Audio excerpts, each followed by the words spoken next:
وقرار حسام البدري المدير الفني للأهلي بإراحة نجومه الكبار وائل جمعة وأحمد حسن ومحمد بركات وسيد معوض ومحمد أبو تريكة وعماد متعب في مباراتي الدوري المقبلتين. وهو الأمر الذي دفع الصغار والأقزام حديث العهد في الإعلام وأصحاب الرؤية والقلوب السوداء لاتهام الأهلي بالتواطؤ مع الجونة في لقائهما بالدوري بعد غد في سوهاج. والحقيقة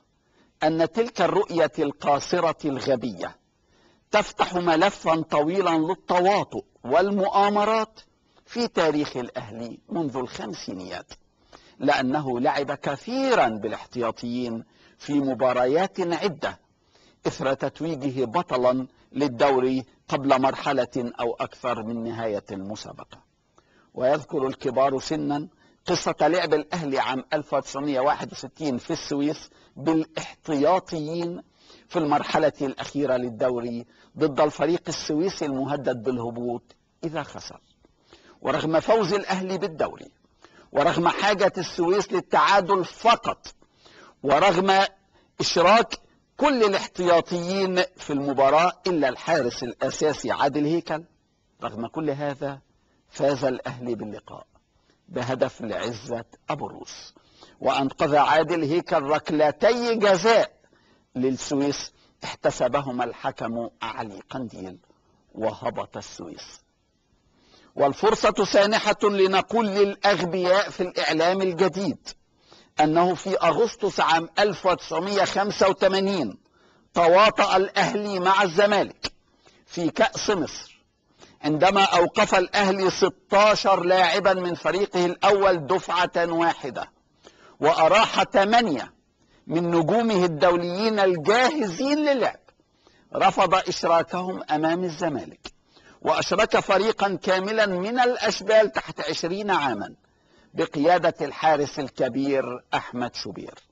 وأنقذ شوبير ركلة جزاء، وفاز الأهلي 3-2 على الزمالك. راحة الكبار مسألة قديمة جدا بالأهلي منذ انطلقت بطولة الدوري، ولم يخسر الأهلي في عدد من البطولات إلا بعد أن ضمن اللقب وبعد أن أراح الأساسيين، مثل ما فعل المدرب الهنغاري هيديكوتي في موسم 74-75 عندما لعب 31 مباراة بلا هزيمة، وخسر بعدها عندما لعب بالصف الثاني في بورسعيد أمام المصري. ولم يكن أمام حسام البدري أي عمل أو فرصة أخرى لإراحة نجومه الكبار غير تلك الأيام القليلة، وسيكون فريق الأهلي تحت ضغط غير عادي من الآن ولمدة موسم كامل. وبعد راحة 10 أيام للكبار سيعود بعدها الفريق الكامل لخوض كأس مصر من 20 مايو وحتى نهاية المسابقة إذا واصل الأهلي فيها حتى الأسبوع الثاني من يونيو، وبعدها راحة جماعية لأسبوع واحد حتى 22 يونيو، ويبدأ الأهلي معسكره استعدادا لربع نهائي دوري أبطال إفريقيا الذي ينطلق باكرا في منتصف يوليو. موسم الأهلي المقبل طويل جدا، يشمل البطولات المحلية كأس السوبر والدوري والكأس، ويشمل دوري أبطال إفريقيا 2010 و2011 أيضا بصفته بطلا للدوري.